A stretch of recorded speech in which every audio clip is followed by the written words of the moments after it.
Very warm welcome to Newsline. मैं हूं doctor Maria Zulfiqar Khan. Viewers, PTI पर पाबंदी के शोर से लेकर अदालती फैसलों के पाबंद होने तक हुकूमत के लिए रवा हफ्ता कुछ अच्छा नहीं रहा।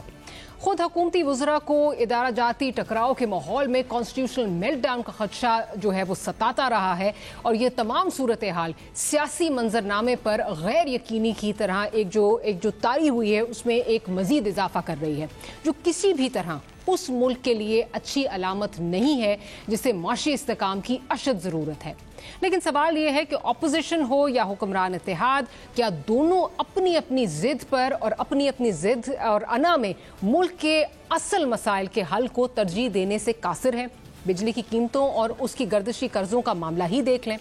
ताजिर हो या सनतकार, वो चीखो पुकार कर रहे हैं कि IPPs के मुआहदों के सबब बिजली की कीमतों का बोझ अब नाकाबिले बर्दाश्त हो चुका है। क्या इस मामले का हल हुकूमती तरजीह में नहीं होना चाहिए? क्या अपने सियासी मुखालिफ को सारे मसाइल की जड़ कह देना क्या यही मसले का हल कर देता है? दूसरी तरफ अगर देखा जाए तो अपोजिशन है जो कि जिसकी नज़र में मसाइल का हल सिर्फ हुकूमत की छुट्टी के अलावा और कुछ नहीं है। तो फिर कैसे इस्तेकाम आएगा? आलम यह है कि दहशतगर्द मुल्क में खून रेजी के लिए मासूम लोगों को अस्पतालों और स्कूलों में निशाना बनाने के लिए तैयारी कर रहे हैं और हम इस बहस में उलझे हुए हैं कि इनके खिलाफ ऑपरेशन करना क्या मामले का हल है या नहीं। क्या हम अपने ज़मीनी हकाइक से बेखबर हैं या अपने दुश्मन की चालों को समझने से हम इतने कासिर हैं?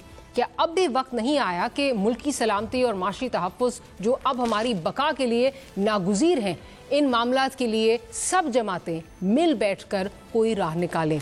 इस पर बात करेंगे। We have panel of senior journalist with us. हमारे साथ मुज़म्मिल सुहरवर्दी साहब हमें ज्वाइन कर रहे हैं, आमिर ज़िया साहब हमारे साथ मौजूद हैं और आमिर इलियास राना साहब भी हमें ज्वाइन कर रहे हैं। तो गुफ्तगू का आगाज़ आमिर ज़िया साहब से करती हूँ। आमिर ज़िया साहब, पूरा हफ्ता अगर हम एनालाइज करें तो PTI पर बैन के मामले पर जो है वो हुकूमती कैंप से बैन ही होता रहा। बदलते हुकूमती मौक़िफ़ हमने देखे। तातार साहब ने एक धुएंधार प्रेस कॉन्फ्रेंस की, उसके बाद जो है वो इसाक डार साहब ने क्या कहा, राना सनाउल्लाह साहब ने क्या कहा, वो हम सब जानते हैं, so I don't need to go into the details. लेकिन फिर वज़ीर इत्तलात की तरफ से जो बन्नू वाक़या हुआ उससे PTI को जोड़ना और उस पर यह कहना कि अगर कोई जमात जो है या अगर कोई भी गिरोह जो है वो दहशत गर्दी करता है तो उसको मंतकी अंजाम तक जो है वो पहुंचाया जाएगा। उस जो बैन वाला जो नारा है, जो बैन वाली जो बातें हैं, उसमें मजीद जो है वो वजन डालता है। आपको क्या लगता है कि हुकूमत इज हेल बेंट के बाय हुक और क्रोक हमने PTI पे बैन लगाना ही लगाना है? मेरे ख्याल में इस पे मुतज़ाद अभी तक तो इशारे आए हैं। हो सकता है कि जो हार्ड लाइनर्स हों हुकूमत में वो यही चाहते हों, और मेरे ख्याल में लेकिन जो भी समझदार एलिमेंट, और मैं उम्मीद करता हूँ कि वो समझदार एलिमेंट होना चाहिए नून लीग जैसी पुरानी पार्टी में, कि जो तवाज़ुन की बात करे और इत्तेदाल की बात करे। बात ये कि किसी पार्टी पर जो है पाबंदी लगाना कि जो बड़ी जमात हो, पॉपुलर जमात हो, इसके एक सूबे में हुकूमत भी हो, इसके खिलाफ में मौजूद हो, तो वो कोई मतलब अच्छे शगुन नहीं है, ना जमहूरियत के लिए, ना पाकिस्तान के निज़ाम के लिए, ना मुल्क के लिए। तो अगर वो फर्ज करें मतलब है आप कर भी लें, आप किसी तरह से कोई तिगड़म लगा के जनाब पाबंदी भी लगा दें, तो उसके जो आप जिसका इशारा करी थी कि जी हमारे सियासत पे अच्छे असरात नहीं होंगे, तो ये चीज मेरे ख्याल में इनको सोचना चाहिए, रीथिंक करना चाहिए उस चीज को। आई होप कि उन्होंने जो एक धमकी दी उसी तक महदूद रहें। अगर उससे वो आगे बढ़ेंगे तो पाकिस्तान के हालात जो है वो मजीद खराब होने का अंदेशा है।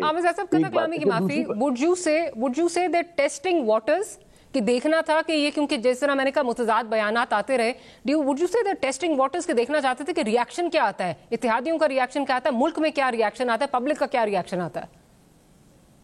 ये बहुत ही, अगर टेस्टिंग वाटर्स वाकई ये करना चाह रहे थे तो मेरे ख्याल में इन्होंने एक मैं कहूँगा चाइल्डिश अप्रोच है, क्योंकि उसका जो बैकलैश आया है और उसकी वजह से जो गैर यकीनी सूरत हाल पैदा हो गई, उसका कोई मुतबादिल नहीं है। आप यहाँ से ये ऐलान करके पीछे हटते हैं तो हुकूमत की सुक्की होगी।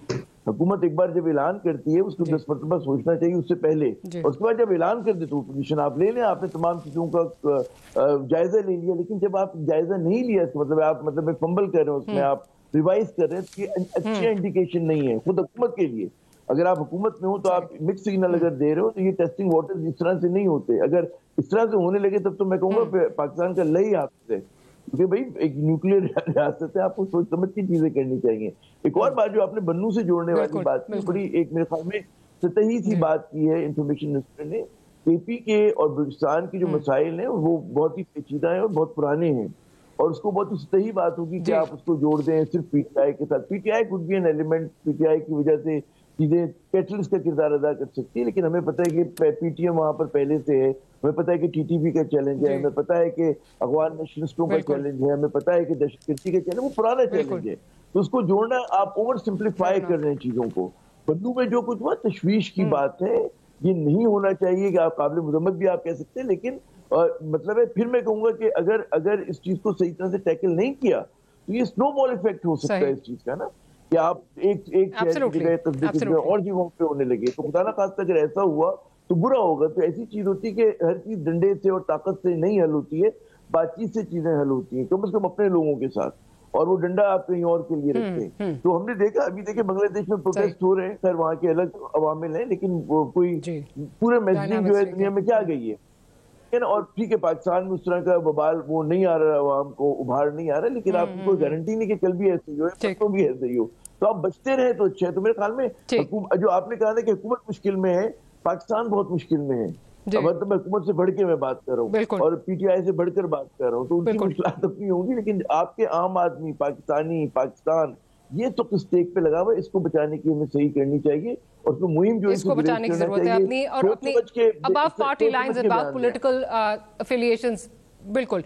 मैं जरा मुज़म्मिल सुहरवर्दी साहब की तरफ चलती हूँ। मुज़म्मिल साहब, क्या आप समझते हैं वाकई हुकूमत जो है वो पाकिस्तान तहरीक इंसाफ पर ये जो एक, मैं तो उसको अहमकाना जो है वो एक इकदाम कहूँगी, वो वाकई लेना चाहती है, बैन वाकई लगाना चाहती है, and specially given the dynamics, supreme court का जो वर्डिक्ट आया है, जो 8-5 का वर्डिक्ट आया है, उसके बैकड्रॉप में क्या वाकई आप समझते हैं कि वो बैन लगाना चाहती है? और जब आपको पता भी हो कि उसके जो है वो आगे से रिप्रिकॉशंस जो हैं वो क्या होंगे, बिकॉज अल्टीमेटली अगर बैन लगाने की बात होती है, कैबिनेट इस पे एग्री भी कर जाती है, इत्तेहादी मान भी जाते हैं, finally this is going to go in the Supreme Court, और वहां पे क्या, वहां पे चलें, बेशक 8-5 का वो आया, लेकिन 11 जजेस ने पीटीआई को एज अ पॉलिटिकल हकीकत जो है वो उसको कबूल किया है। क्या आप समझते हैं? देखिए, पहली बात तो ये है कि आप इमरान खान की और मौजूदा हुकूमत में फ़र्क रखें। इमरान खान की हुकूमत में एक सियासी जमात पर जिसने तीसरे नंबर पर वोट लिए थे, उनको एग्जेक्टिव ऑर्डर से बैन किया गया था। अब सुप्रीम कोर्ट में रेफरेंस भेजने की बात हो रही है, वो कानून के तहत हुकूमत का हक है। वहां पर फुल कोर्ट कह दे कि हुकूमत के रेफरेंस में कोई जान नहीं है, उठा के उसे डस्टबिन में फेंक दे, या उस पर पीटीआई को सेंश्योर कर दे, या कह दे कि ये काम आपके कानून के मुताबिक नहीं है, तो लेट द कोर्ट्स डिसाइड। आपका मतलब है कि अगर हुकूमत ये I'm not talking about that, मैं बैन की बात कर रही हूँ, मैं बैन वाली बात कर रही हूँ। मैं बैन वाली बात कर रहा हूँ कि बैन का रेफरेंस सुप्रीम कोर्ट में जाने दे, कानून के तहत सुप्रीम कोर्ट में जाना है। अगर हुकूमत समझती है कि तहरीक इंसाफ कोई काम आइन और कानून के मुताबिक नहीं कर रही है, तो उसको रेफरेंस भेजने का हक होना चाहिए। ये तो कोई बात नहीं है कि जी रेफरेंस भेजना पड़ा है, अहमकाना फैसला। अगर कोई मकबूलियत आइन और कानून के मतलब अहमकाना फैसला इसलिए कहूंगी क्योंकि मुझे जरा ये एक्सप्लेन कर दीजिए कि अभी पिछले हफ्ते 10 दिन तक आप उस जमात को, आप उसके साथ हाथ मिलाना, उसको एंगेज करना चाहते थे, एकदम से आपको साइफर भी याद आ गया, आपको तरीन साहब की कॉल भी याद आ गई, आपको जो है वो बाकी चीजें भी जो है वो याद आ गई। तो ये एकदम से ये क्या हुआ? मतलब उसी जमात के साथ आप जो है ना वो करना चाहते थे, आप उसी जमात के साथ एंगेज करना चाहते थे मुल्क को बेहतर करने में, इसलिए ये एक आफ्टर थॉट लगती है in the backdrop of the 8-5 फैसला। नहीं, आफ्टर थॉट नहीं है। आप बात तो दहशतगर्दों से भी करते हैं, आप बात तो मुजरमों से भी करते हैं। रियासत का काम है बात करना, और सियासत में बात होती रहती है। अगर किसी ने आइन तोड़ा है तो उसका आर्टिकल 6 का रेफरेंस भी जाना चाहिए, और बात अगर करनी पड़ेगी तो जमात से बात भी होनी चाहिए। ये दोनों बातें साथ साथ क्यों नहीं चल सकती हैं? आप क्यों समझती हैं कि उसके बाद कुट्टी हो जाएगी और फिर बात नहीं होगी? बात फिर भी साथ साथ चलती रहेगी। नहीं, मैं इसलिए कह रही हूँ कि अगर वो जमात जो है वो बाकी दहशतगर्द जमात है तो उसको आपको इलेक्शन लड़ने नहीं देना चाहिए था, उसको इलेक्शन आपको फिर इजाजत ही नहीं देनी चाहिए थी। फॉरेन फंडिंग का अगर केस है तो 2 साल पुराना है, अब आपको एकदम से होश आई है कि इस पे कुछ करना है। ये इख्तियार हुकूमत का है ही नहीं कि इलेक्शन लड़ने देना है या नहीं देना है। ये इख्तियार ही अदलिया के पास है। हुकूमत रेफरेंस तो लेके जा सकती थी ना सर, रेफरेंस तो लेके जा सकती थी ना। हुकूमत तो एक केस अदलिया के सामने रख सकती है, और वो रखने का उसे अख्तियार होना चाहिए। हमें हुकूमत को दबाव में नहीं लाना चाहिए कि आप ये केस भी अदालत में ना लेकर जाएं। अदालत को एक सर मैं तो यही बात कर रही हूँ कि आफ्टर थॉट है ना, 9 मई हो चुका था, इलेक्शन का टाइम आ रहा था, आप कहते ही एक दहशतगर्दी पार्टी अपना केस जाके कंटेस्ट करते, कहते इसको नहीं हमने इलेक्शन लड़ने देना, मतलब इलेक्शन भी लड़ा उन्होंने, फॉरेन फंडिंग भी आपको 2 साल बाद याद आ गई। कोई बात नहीं, इलेक्शन तो पीटीएम ने भी लड़ लिया, टीएनएसएम ने भी एक दौर में लड़ लिया था।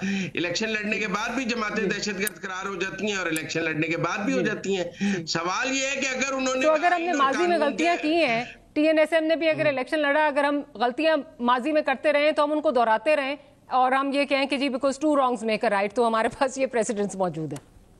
तो हमें इसीलिए रोकना चाहिए, हमें रेफरेंस भेजने की मुखालफत नहीं करनी चाहिए। पहली बात हमें ये समझना चाहिए कि पाकिस्तान की सियासी जमातों को आइन और कानून के ताबे रहना है। ये कोई दलील नहीं है कि जी ये सियासी जमात बड़ी मकबूल है लिहाजा इस पर पाकिस्तान का आइन और कानून लागू नहीं होता। मकबूलियत आइन के ताबे नहीं है, आइन मकबूलियत के ताबे है। ये जो दलील है ना कि जी उसको बड़े लोगों ने वोट दिया है लिहाजा उसके खिलाफ रेफरेंस ना भेजें, कल को कोई बंदा एमएनए इलेक्शन जीता हुआ है उसको वो कत्ल कर दलील मैंने दी नहीं सर, मैं तो सिर्फ आफ्टर थॉट की बात कर रही हूँ। आमिर वो साहब तो एक फ्रस्ट्रेशन हुकूमत की नजर आ रही, मैंने तो दलील दी नहीं है। ये आमिर साहब ने दलील दी ना आपसे पहले, ये दलील आमिर साहब ने दी।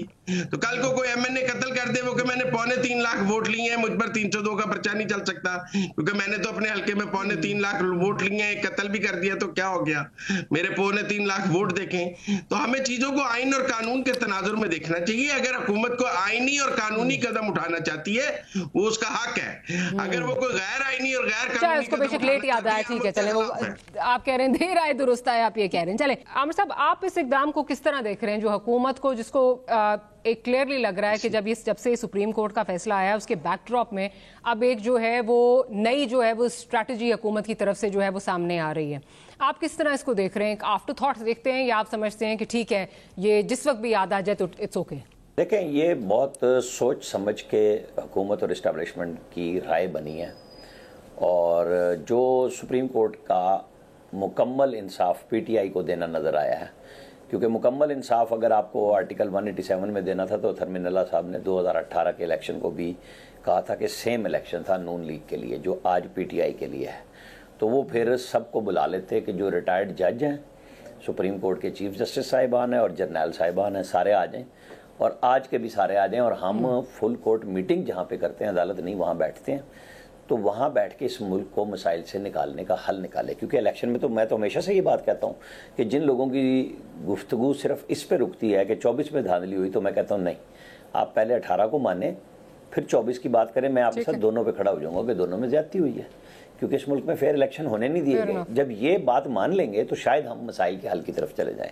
अगर हम किसी की मोहब्बत में या नफरत में इस हद तक चले जाएं कि नहीं सिर्फ 24 को हमने गिनना है, तो नहीं बन सकती बात। फिर एक के लिए होगा और एक के लिए नहीं होगा। हमारी अदलिया ने भी बदकिस्मती से मैं कहूँगा कि उन लोगों ने जो इंसाफ ढूंढा है, जो दिया है और उसके अंदर नई जोरिस्प्रूडेंस जो लीगल निकाली है, ये कुदरती इंसाफ के तकादों के खिलाफ था कि ये इन लोगों को नोटिस भी नहीं दे रहे जिन्हें निकाल रहे हैं, जिन्हें पार्लियामेंट में ले आया था इलेक्शन कमीशन। सच गलत जो भी कहें आप, उसको 5 हाई कोर्ट के जजेस ने भी कहा था कि दुरुस्त है। इसके बाद जो इशू आ रहा है वो ये था कि जी अब आपको पाकिस्तान को चलाना कैसे है। एक तरफ ये समझती है कि अगर पीटीआई को दीवार से लगाया गया तो पाकिस्तान नहीं चल सकता, दूसरी तरफ कहती है कि हमें भी लगाया गया था, अगर हमने इत्तेदाल पे नहीं आना तो फिर ये कुछ होना है। अगर हुकूमत ये कह रही है कि हम पाबंदी लगाना चाहते हैं तो इसमें मुजायका क्या है? आइन का आर्टिकल कहता है कि अगर कोई जमात पाकिस्तान की सालमियत के खिलाफ चलेगी, जहाँ हर एक को राइट है सवाए सरकारी मुलाजिम के कि वो अपनी पार्टी एसोसिएशन बनाए, ये राइट भी आइन ही देता है कि अगर वो ये समझते हैं, उनके पास शवाहिद मौजूद हैं, जो कि अता तारड़ ने 4 बयानात दिए, उन्होंने चीज़ें कहीं, तो फिर उसको सुप्रीम कोर्ट में जाके आपको साबित करना पड़ेगा। अब ये देखना होगा कि इसके अंदर हुकूमत की जमातों में कितनी यकसुई है, इदारे की यकसुई है कि इस वक्त जो हालात पैदा कर दिए गए हैं, वो फ़ौज के ख़िलाफ़ नफ़रत बनाई जा रही है, फ़ौज में निफाक डालने की कोशिश की जा रही है और उसके ऊपर वाज़ेह है कि किसी को इस बात की इजाज़त नहीं दी जाएगी, चाहे उसमें आप किसी शख्स का नाम मत रखें, वो पाकिस्तानी है या गैर पाकिस्तानी है। जो ये काम करेगा उससे निमटा भी जाएगा, कानून नए भी बनाने पड़ेंगे और सोशल मीडिया पे भी नए कवानीन आ रहे हैं। ये जो हमारे यहाँ एक हंगामा बरपा है ना, जिन यूरोपीय मुल्कों की इंसानी हकूक़ की मिसालें देते हैं, उन्होंने सबसे पहले ऐसे लोगों को ठिकाने पे लगाया जिन्होंने कैपिटल हिल पे हमले किए, जिन्होंने लंदन राइट्स किए, वो बिल्कुल पनिशमेंट देते हैं। और कोई ह्यूमन राइट्स है ना चुसकती नहीं है जो यहाँ पे हर रोज़ 1 मिनट में आ जाती है। हमें अगर अपने मुल्क को ठीक करना है तो हमें अपने मुल्क की मिसाल बनानी पड़ेगी, रास्ता बनाना पड़ेगा। और वो बड़ी अच्छी अपॉर्चुनिटी थी इस फुल कोर्ट के पास, जब ये 2 दफ़ा मीटिंग के बाद अदालत महफूज करने के बाद चले गए थे और 2 दिन इन्होंने लगाए सोच विचार में, तो ये रास्ता निकाला जाना चाहिए था। बदकिस्मती से वो ज़ाया कर दिया। लेकिन उसमें भी आप बिल्कुल ठीक कह रहे हैं कि जो कैपिटल हिल का हमारे सामने एग्जाम्पल है, उसमें पूरा केस जो है वो चला, प्रोसिक्यूशन ने काम किया, शवाहिद पेश किए। यहाँ पे अनफॉर्चुनेटली जिसके पीछे पीटीआई जो है विक्टिम कार्ड खेलने पे जो है उनको बड़ा बहुत मौका फराम हो जाता है, वो ये है 2 चीज़ें। एक तो ये कि हम कहते हैं हमारे पास एविडेंस है और एविडेंस सामने नहीं आता। दूसरी बात ये कि जो स्टे वाला मामला है उस पर पिछले हफ्ते भी, बिगिनिंग ऑफ लास्ट वीक भी ये कहा गया कि काजी साहब, चीफ जस्टिस साहब जो हैं वो इसको टेकअप करेंगे, स्टे जो है वो ख़त्म होगा, आगे इसको कुछ जो है वो लेके चला जाएगा। लेकिन वहाँ पर भी हुकूमत, अदालतें जो हैं वो मूव करने से कासिर हैं, वो वही जानते हैं कि क्या वजूहत है उनकी। हैविंग सेड दैट, बिल्कुल आप ठीक कह रहे हैं कि जो अगर कोई जमात इस तरह की हो तो उसके ऊपर पाबंदी लगनी चाहिए। बट सवाल वहां पर उठते हैं कि जब आप कह रहे हैं सोच समझ के जो है वो ये फैसला किया गया, वजीर इत्तलात से प्रेस कॉन्फ्रेंस करा दी गई, उसके बाद जो आपकी डेप्यूटी प्राइम मिनिस्टर हैं वो कह रहे हैं जी हमने इत्तेहादियों को ऑन बोर्ड अभी लेना है, ठीक है जी। उसके बाद राना सनाउल्लाह, चले इत्तेहादी तो आए ना आए that's a different story, Rana Sanaullah साहब कह रहे हैं जी अभी कैबिनेट में जाके ये डिबेट होगा। सो वो उससे लग नहीं रहा कि सोच समझ के जो है वो किया जा रहा है। It seems like a knee jerk reaction के 8-5 का फैसला है, उसके बैकड्रॉप में एकदम से सोचा कि इसको जमात को किस तरह जो है वो अब कट टू साइज जो है वो किया जाए। सो वहां से जो है वो काफी सारे सवालात जो है जन्म लेते हैं। हैविंग सेड दैट, अगर किसी ने कोई जमात जो है वो आइन के खिलाफ काम कर रही है, चाहे वो फॉरेन फंडिंग है, जो भी है, उसके खिलाफ उसी वक्त काम करें। जब आप 2-2, 2.5 साल लगाएंगे तो फिर सर सवाल तो उठेंगे ना। का मुख्तसर जवाब यह है कि वहाँ अदालतों ने जमानतें नहीं दी जिनकी वीडियो बयानात उन लोगों ने खुद चलाए कि हम रैंसैक करेंगे। ये मैंने कहा, हमने कहा कि आओ GHQ चलें, हमने कहा कि ISI के दफ्तर पे चलना है, कोर कमांडर हाउस पहुंचना है। ये कहानियां सिर्फ इस पाकिस्तान में चल सकती हैं कि उन्हीं के लिए हमदर्दी के जज्बात उभार लिए जाएं। आप छोड़ दें लीक्ड ऑडियो कॉल्स को, जो वीडियो बयानात सड़क पे चलते हुए, बात करते हुए, गाड़ियों में इकट्ठा कर रहे हैं, मुझे बताएं उसमें मुजायका क्या है कि हमारी अदालतों ने सजाएं नहीं दी, फिर हम यहाँ सबको फौजी अदालतों के करीब ले जाते हैं और उस पर स्टे चल रहा है। सिंपल सी बात है, हमारे यहाँ सिस्टम ने उस तरह काम नहीं किया जिस तरह करना चाहिए। मैं तो आपके साथ अग्री कर रही हूँ, मैं तो 100% अग्री कर रही हूँ। मैं तो यही कहा कि जब हम नहीं प्रेजेंट करते ये एविडेंस उस तरह, या उसको उस तरह वो केस का हिस्सा नहीं बनाते, तो ये चीजें फिर वो उसको विक्टिम कार्ड खेलने का मौका देती हैं। You preaching to the converted. मैं तो आपके साथ अग्री करती हूँ। केस का हिस्सा है भाई, जमानत पे जमानत, वो कहते हैं नहीं, जमानत पे जमानत, जमानत पे जमानत, दर्जनों जमानतें। अरे भाई ये इसी मुल्क में हो सकता है जो हो रहा है, हुआ है। ये किस मुल्क में होता है कि आपके स्टेट की अलामतों के ऊपर हमले हो रहे हो, आपके शुहदा की बेहुरमती हो रही हो और सबको जमानतें मिल रही हो कि ये मजाक है, ये मजाक है, ये कह के मजाक बनाया गया है। किसी दूसरे मुल्क की मिसाल हम फटाफट उठा लेते हैं। मैंने तो बड़े मुहज़्ज़ब मुल्कों के 2 के नाम लेके आपको दिए हैं जहाँ सारे इंसानी हकूक़ के चैंपियन बनते हैं, जहाँ पे यहाँ से सारे भागे हुए वहीं पे बैठते हैं, वहीं से बैठ के कांग्रेस में भी पहुँचते हैं, वहीं से बैठ के UK में उनकी पार्लियामेंट में जाते हैं कि जी हम लेके आ रहे हैं। उन्होंने खुद क्या किया है, हमारे यहाँ उसकी मिसाल क्यों नहीं हमारी अदलिया ने दी, हम नीचे से टॉप पे क्यों हैं, इसकी वजूहत है। कोई एक वजह तो नहीं है ना। इस जो आपने अभी पहले स्टार्ट में बात की, मैं भी हमेशा ये कहता हूँ कि हमने नई गलतियां करनी सीखी नहीं, हम दायरे के सफर में और बार बार पुरानी गलतियां दोहराते हैं। बिल्कुल, हम सब ने एक ही जैसा काम किया ना, उसमें किसी एक को मतून नहीं कर सकते हम। हमारी फौज ने भी यही किया, हमारी अदलिया ने भी यही किया, हमारी पार्लियामेंट ने भी यही किया, हमारे मीडिया ने भी यही किया। ठीक, चले एक छोटी सी जो है वो ब्रेक का कहा जा रहा है, ब्रेक से वापस आते हैं तो गुफ्तगू को यहीं से कंटिन्यू करेंगे।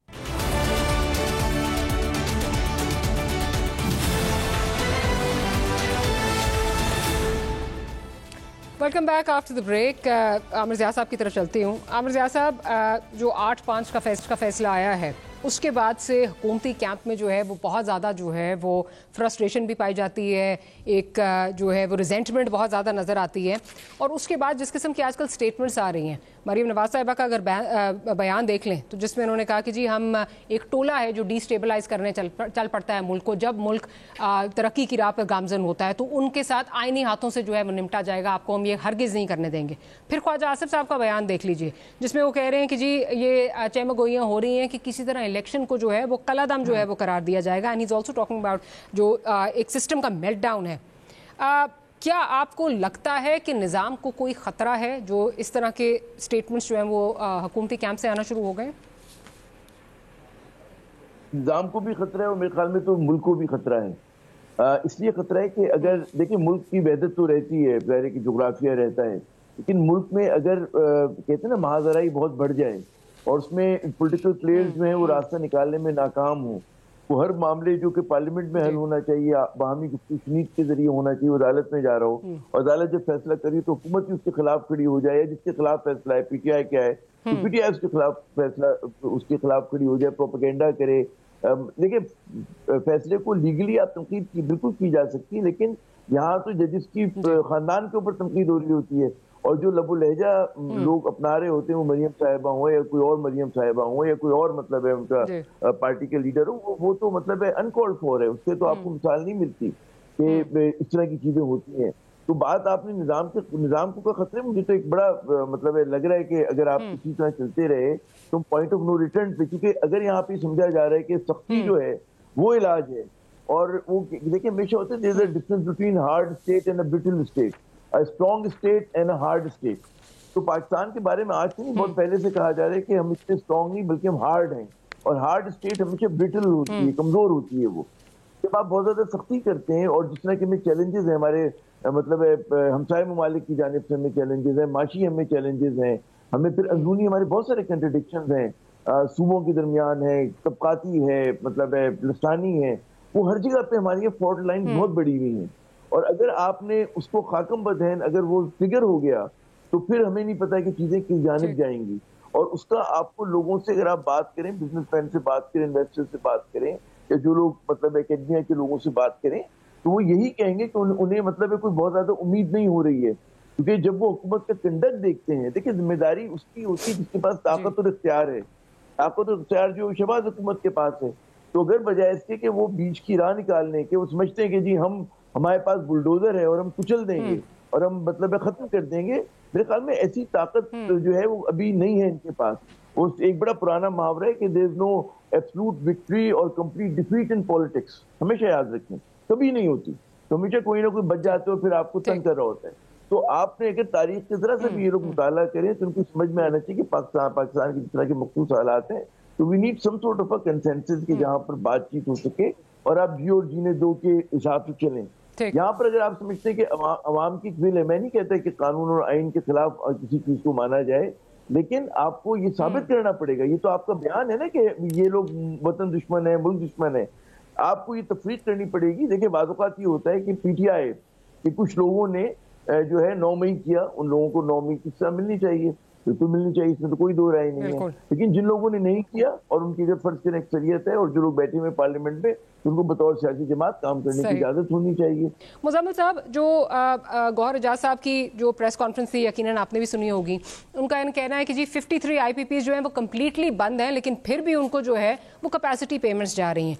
अब ये कह देना सिर्फ कि जी हमारी जो है वो बिजली पिछले उसमें कारखाने नहीं लगे पिछले एतवार में, उस वजह से जो है वो ज़्यादा है, गो के वो एग्जाम्पल दे रहे थे, उनका जी 2015 में 13,000 मेगावाट्स जो है वो कंज्यूम्ड जो है वो हुई थी और इंस्टॉल कैपेसिटी हमारी उस वक्त भी 20,000 थी, उस वक्त भी हम ज़्यादा प्रोड्यूस कर रहे थे और फिर भी हम पैसे दे रहे थे।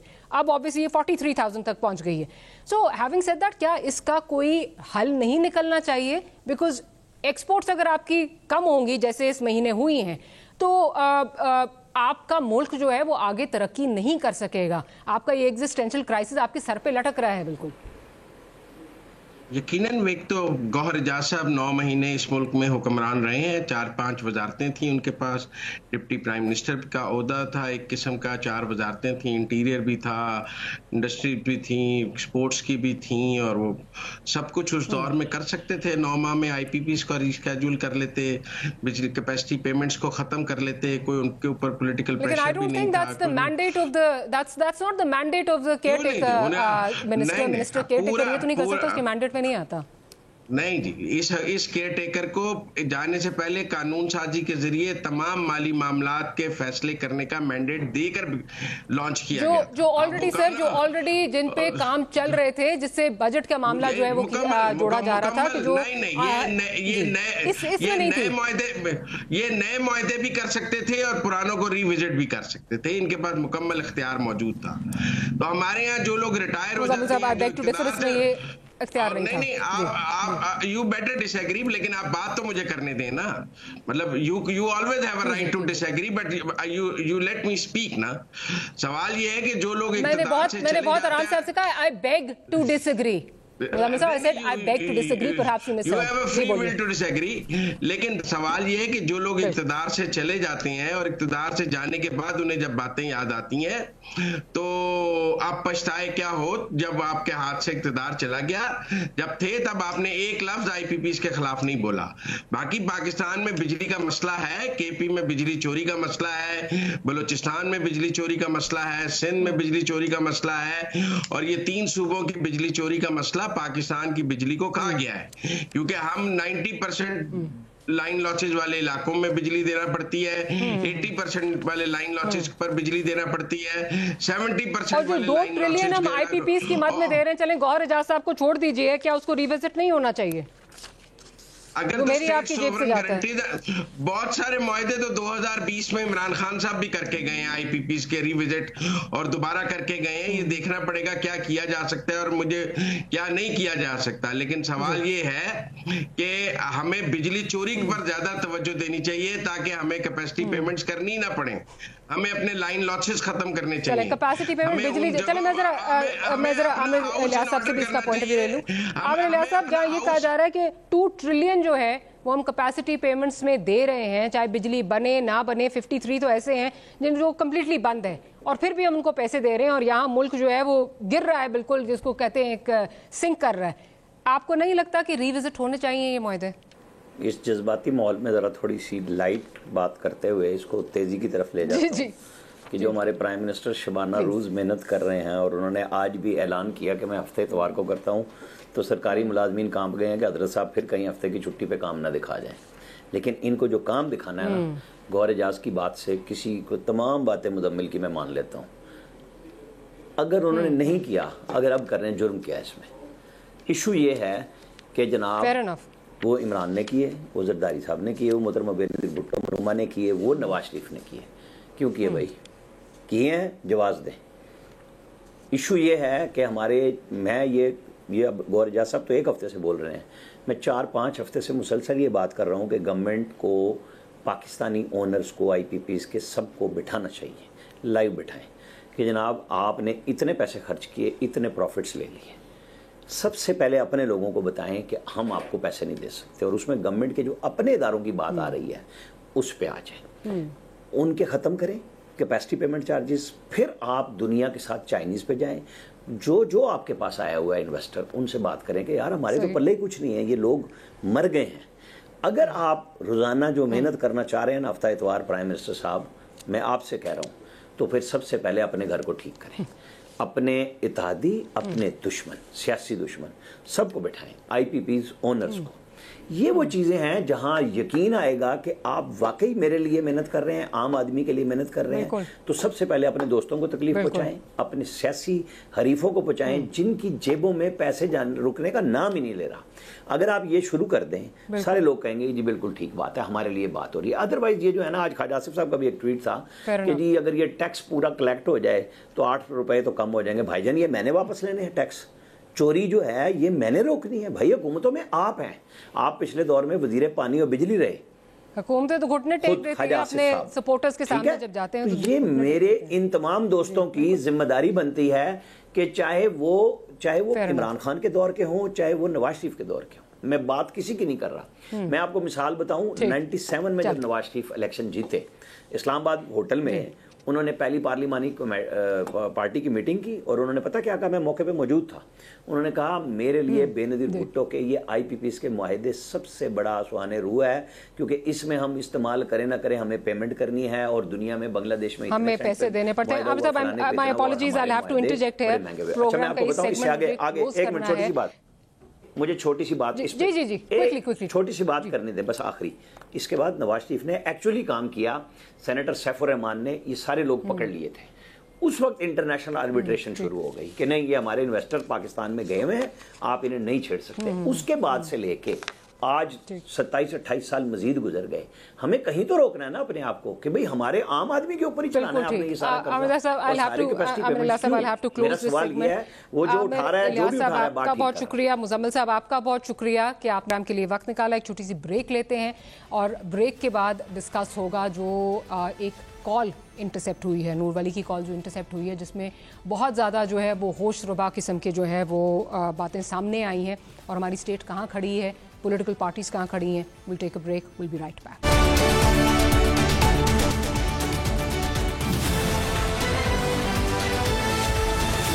Welcome back after the break. Break से पहले बात हो रही थी जो एक कॉल इंटरसेप्ट हुई है नूर वली महसूद की, उस पर जो है वो बात करेंगे। ब्रिगेडियर हारिस भी हमारे साथ मौजूद हैं और आमिर ज़ियाद साहब भी कंटिन्यू कर रहे हैं। ब्रिगेडियर साहब आपसे ये जानना चाहूँगी कि ऑडियो कॉल इंटरसेप्ट होती है जिसमें बाकायदा बात की जा रही है हमारे स्कूलों को निशाना बनाना है, हमारे अस्पतालों को निशाना बनाना है, मुल्क में इंतशार कैसे फैलाना है, और हम इस वक्त भी ये डिबेट लेकर बैठे हुए हैं कि अगर ऑपरेशन करना है तो वो हराम है या हलाल है। हम अभी तक इस डिबेट से ही नहीं निकले। डॉक्टर मारिया, कितनी अफसोस की बात है, हमारे फौजी शहीद हो रहे हैं, हमारे KPK के पश्तून भाई शहीद हो रहे हैं, बहनें शहीद हो रही हैं, हमारे जो है सिविल आर्म फोर्सेस शहीद हो रहे हैं, और हम नेशनल कंसेंसस नहीं कर सकते कि हमने ये अज़्म इस्तेकाम करना है या नहीं करना। और अज़्म इस्तेकाम है क्या, जो कॉन्टिन्यूस है इसको और थोड़ा सा अपग्रेड करने की कैपेसिटी बढ़ानी है, and that is end of it. ना IDP आपको डिस्प्लेस होने हैं, ना कोई और होने हैं, आपको हमने सपोर्ट करनी है फौज को। लेकिन जो फौज को इस वक्त अवाम की सपोर्ट, हुकूमत की सपोर्ट नहीं है, वो हमें चाहिए। यू नीड के you fight as a nation, और उसमें पूरी कौम खड़ी होगी तो फिर ये इसमें तो ये भी ना, if the PTI is playing to the gallery माजरत के साथ, तो हुकूमत इज प्रोवाइडिंग एवरी अपॉर्चुनिटी। हुकूमत ये APC बुला लेना, वो लग गई है PTI को बैन करने में, और हमें समझ ही नहीं आ रही कि कहाँ जा किधर रहे हैं हम। फिर हम मेल्टडाउन की बात करते हैं। एक तो अफसोस की बात है, आप एक काम करते, अगर आपने करना था, आप पहले ऑल पार्टी कॉन्फ्रेंस बनाते, आप यहाँ पर कंसेंसस सिक्योरिटी फोर्सेस उनको ब्रीफ कर देती, जैसे पहले नेशनल एक्शन प्लान बनाया गया था, आप एक लाइन बना के अप्रूव अनाउंस कर देते, and then you do whatever you want to do. कहीं तो आप प्रायोरिटी, ये सोच समझ, आपने तो अक्ल होनी चाहिए, आप पार्टी की हुकूमत चला रही है, आपकी प्राइम रिस्पॉन्सिबिलिटी ये है कि आपने मुल्क में अमन अमान कायम करना है, अवाम की जान माल की हिफाजत करनी है, आपने इकोनॉमी को रिवाइव करना है, ये हमारी प्रायोरिटीज हैं। आप पहले ही आपने करके उसको आर्टिकल 6 के बाद PTI को आप बैन कर रहे हैं, वो would come, they will not come, वो आपको अपोज करेंगे। जबकि KPK में ऑपरेशन मेन होना है, मेन जो लोग वहाँ के पश्तून्स को अफेक्ट करती है, जिसमें आपकी PTI, ANP और फजल रहमान ग्रुप, PM, तो ये तीनों पार्टी ऑन बोर्ड नहीं है। क्या ये चाहते हैं कि पश्तून हमारे भाई जो बहनें वो वहाँ शहीद होते रहें, पुलिस हमारी वहाँ शहीद चाहते थे और फौज देती थी? Is this answer? Please stand, आप कुछ खुदा के लिए खौफ करें, और इस पे जुडिशरी के साथ चलना बहुत बिल्कुल कुछ होश के नाखून जो है वो लेने चाहिए। आमिर ज़िया साहब से भी उनका जरा पॉइंट ऑफ व्यू लूँ। आमिर ज़िया साहब, इस वक्त हमें जो यूनिटी है, नेशनल यूनिटी है, that is the need of the hour. दुश्मन आपको जो है वो हर तरीके से अटैक करने के लिए तैयार है, बट हमें अभी समझ ही नहीं आ रही कि हमने ऑपरेशन करना है नहीं करना। और फिर ब्रिगेडियर साहब की बात को आगे बढ़ाऊंगी, वो पार्टीज जो वहाँ पे फ्रंट लाइन जिन्होंने लड़ना है, वो इलाके जिनके जो इन पार्टीज के अंडर आ रहे हैं या उनको रिप्रेजेंटेशन है, उन लोगों से बात करने के बजाय हम बैन की बातें कर रहे हैं। हम ये जो इंसिडेंट हुआ जो बहुत ही एक मेरा ख्याल है कि इट वाज एक्सट्रीमली अनफॉर्चुनेट, उसका भी मलबा जो है वो हम एक पॉलिटिकल पार्टी पर गिराकर और उस पर बैन लगाने की तौजीहात जो है वो पेश कर रहे हैं। क्योंकि मैं ब्रिगेडियर हारिस नवाज की बात को आपकी तरह आगे बढ़ाने की कोशिश करूंगा। असल मसला ये कि हुकूमत ने पिच गलत किया। जैसे कि इन्होंने बिल्कुल दुरुस्त कहा कि पहले से अगर आप स्पीड वर्क कर लेते, पहले से बात कर लेते, लोगों को इत्मीनान में ले लेते, तो इस तरह का तूफान ना मचते। जब भी आप देखें कि हुकूमत ने अपने आप को सेल्फ करेक्ट किया, पहले ऑपरेशन कह रहे थे, फिर विजन कह रहे थे, इनकी खुद क्लियर नहीं है। अच्छा, फिर दूसरा मेरा एक बड़ा सवाल कुछ आता है कि रद्दुल फसाद तो जारी था, वाइंड अप तो नहीं हुआ था। क्या रद्दुल फसाद के हमने वाइंड अप होने का सुना था? नहीं हुआ था ना। तो क्या वजह है कि आपको एक नए नाम की जरूरत पड़े? आप भाई ऑपरेशन जरबेज था, वो एक अलग माहौल था, उसके बाद रद्दुल फसाद आए, किसी ने पोज नहीं किया। आज आपको पता है प्लुरलाइज माहौल है, तो आप रद्दुल फसाद ही को जरा सा बेहतर कर लेते। उसकी डायरेक्शन, भाई नाम में तो कुछ नहीं रखा ना, आप फूल को किसी नाम से पुकारें। अब रद्दुल फसाद में जो चीजें होनी थी, यानी कि जो आपने 2014 में नैब दिया था 20 नुकाती, फिर रिवाइज आपने 2021 में दिया 14 नुकाती, उसके चीजों पर अमल करना है। काइनेटिक ऑपरेशन तो हमारी फौज रोज कर रही है, मतलब है वो तो 23 में भी किया, 22 में भी किया और 24 में भी किया। मुसलसल वो ऑपरेशन तो जारी है, तो कोई नई बात नहीं हो रही है। उसके साथ जो दीगर चीजें करनी थी कि भाई मदरसा रिफॉर्म के, आज भी हमारे सिक्योरिटी के एहलकार कहते हैं कि 50% मदरसे जो हैं वो रजिस्टर्ड नहीं है। ठीक है ना, उनको करना चाहिए था। आपको क्रिमिनल को जस्टिस सिस्टम को आपको इम्प्रूव करना चाहिए था। एग्जैक्टली, तो आपको नामों में आप उलझ गए, आप उसकी स्पिरिट में नहीं उलझे। अच्छा, उसके अंदर अगर होता तो आपके ये तूफान ही ना होता। भाई रद्दुल फसाद है, रद्दुल फसाद को हम जरा सा बेहतर कर लेते, ऑपरेशन जरबेज को ही आप शुरू कर देते। हर बार जो आप नया नाम रखते हैं कि जी ऑपरेशन अज़्म इस्तेकाम और फला ढिमका, तो और इन माहौल में जबकि हुकूमत की खुद कोई लेजिटिमेसी नहीं है, इनको लोग मान ही नहीं रहे, तो आप जो भी करेंगे, आप सही भी काम करेंगे, लोगों को तो आप मजीद जो है वो एक कंफ्यूजन जो है वो पैदा करें। अनफॉर्चुनेटली आमिर साहब, I have to close the program, मुझे प्रोग्राम क्लोज करना है, लेकिन ये जरूर कहूंगी जाने से पहले कि जैसे मैंने कहा, national unity is the need of the hour. बजाय इसके कि हम यूनिटी जो है वो क्रिएट करें, यकजहती जो है वो क्रिएट करें, हुकूमत करती पहले है और सोचती बाद में है, जिससे नेशनल यूनिटी नहीं, जो वो पोलराइजेशन है, जो पोलराइज्ड माहौल है, जो खलीज है, वो बढ़ती जा रही है, जिससे नुकसान सिर्फ इस मुल्क का हो रहा है। अपनी ज़रा पसे पर्दा जो है, पसे पुष्ट जो है रखें, सियासत को अपनी और मुल्क के बारे में सोचें। On that note we'll close today's program. Brigadier Haris साहब, आपका बहुत शुक्रिया। आमिर ज़िया साहब, आपका बहुत शुक्रिया for making time for this programme. See you next week. Good night and अल्लाह हाफिज़।